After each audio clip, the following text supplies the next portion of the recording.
నువ్వేనా ఆ రెండో అమ్మాయివి? మీ అన్న నీ గురించి చెప్పాళ్లే.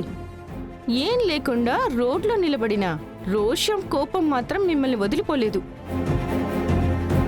అవును, నువ్వు కూడా ఈ ఇంట్లోనే పనిచేస్తున్నావా లేదా బయట ఎక్కడైనా పని చేసుకుంటున్నావా?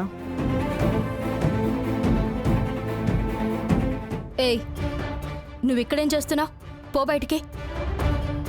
చూడక్క, మన ఇంట్లోకొచ్చిందే కాకుండా మనల్ని తప్పుగా మాట్లాడుతోంది.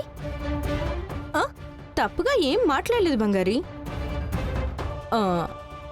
మీ అందరూ ఈ ఇంటికి పని చేయడానికే కదా వచ్చారు, అది తప్ప? నువ్వు పని మనిషివే కదా? ఏయ్,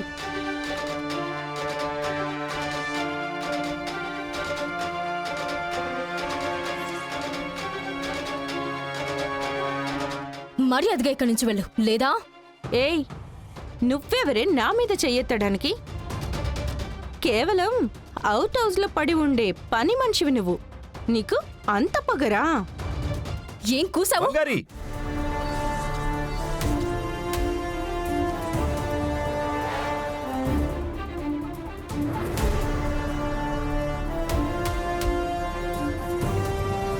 ఏం చేస్తున్నావు? చూడు బేబీ, ఇది నీ అవుట్ హౌసే కదా, మనకి దీని మీద కూడా హక్కు ఉంటుంది కదా. నేనొచ్చినందుకు కుటుంబం అందరూ నానా మాటలు అంటున్నారు నన్ను.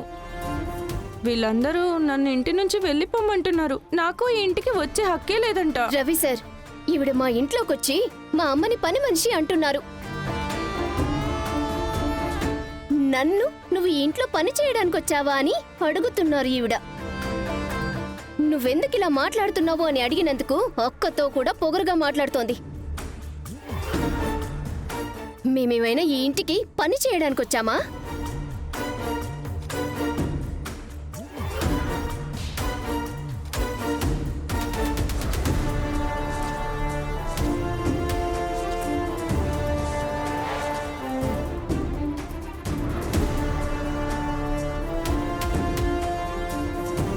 శామ్, క్షమాపణ అడుగు.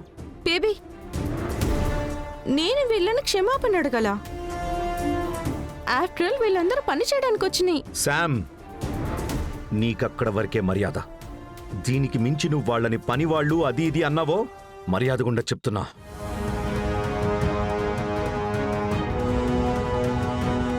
వాళ్ళంతా ఎవరనుకున్నావు? నా ఫ్యామిలీ. నా ఫ్యామిలీనే నువ్వు అవమానిస్తావా? క్షమాపణ అడుగు. ఇప్పుడు నువ్వు అడుగుతావా లేదా శామ్? Sorry sorry.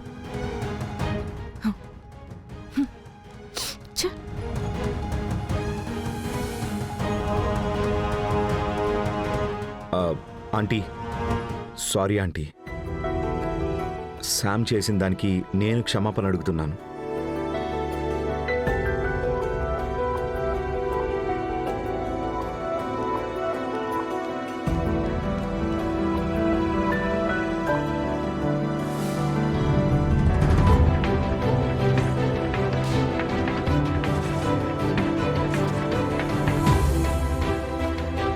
వాళ్ళంతా ఎవరనుకున్నావు? నా ఫ్యామిలీ. ఆఫ్టర్ ఆల్ ఆ రోడ్డున పోయే వాళ్ళ గురించి నా మీద చేసుకున్నా కదా రవి.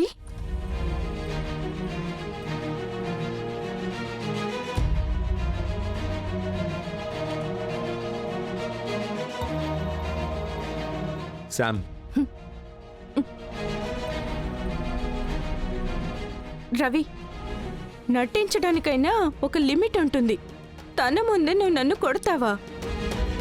అది ఆ కుటుంబం కోసం. అదొక కుటుంబం, వాళ్ళకి నువ్వు సపోర్ట్ చేస్తున్నావు కదా. శామ్, నోరు లేని ఒక అమ్మ, నోరు ఆగని ఒక చెల్లి, పొగరు పట్టిన అక్క, ఇంకొకటి చిన్నది ఒకటి ఉండాలే. దాన్ని అసలు ఏమనాలో కూడా తెలీదు. పిచ్చిది. శామ్,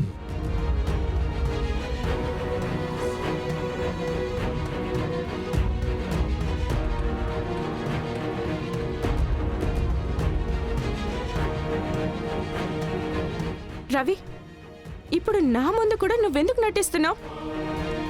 ఇప్పుడు మన రూమ్లో నువ్వు నేను మాత్రమే ఉన్నాము. వాళ్ళ గురించి ఇక్కడ ఏం మాట్లాడినా బయట ఎవరికి ఏమీ వినపడదు. నేను నటిస్తున్నాను అని నీకు ఇప్పుడు ఎవరు చెప్పారు?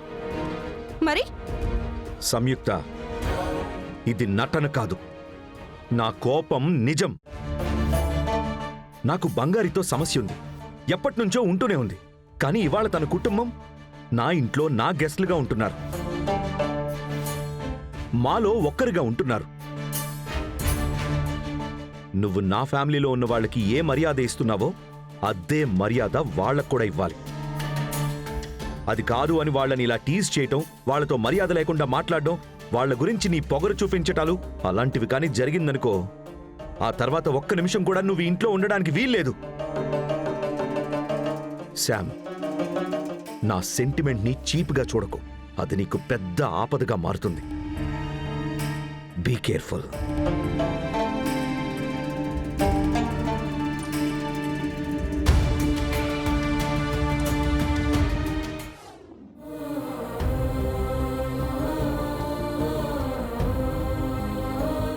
జాను, రా రవి, కూర్చో.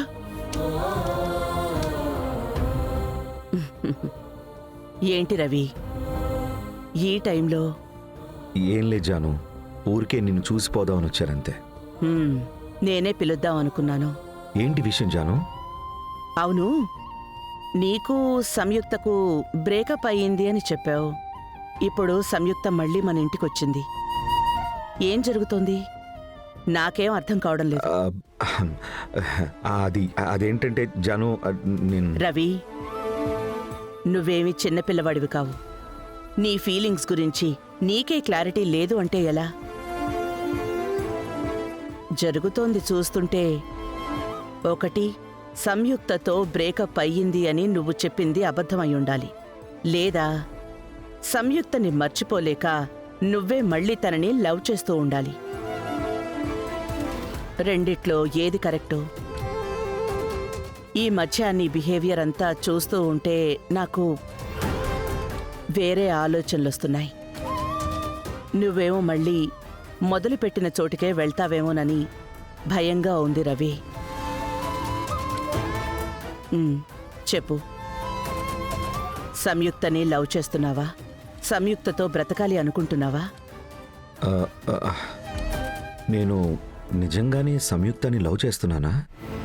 తనతో బాగానే తిరిగాను, దానికి మించి తన మీద నాకు ఫీలింగ్స్ ఏమున్నాయి?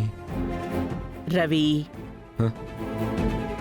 ఏంటి నాన్నా, లవ్ చేస్తున్నావా అని అడుగుతుంటే ఇంతగా ఆలోచిస్తున్నావు?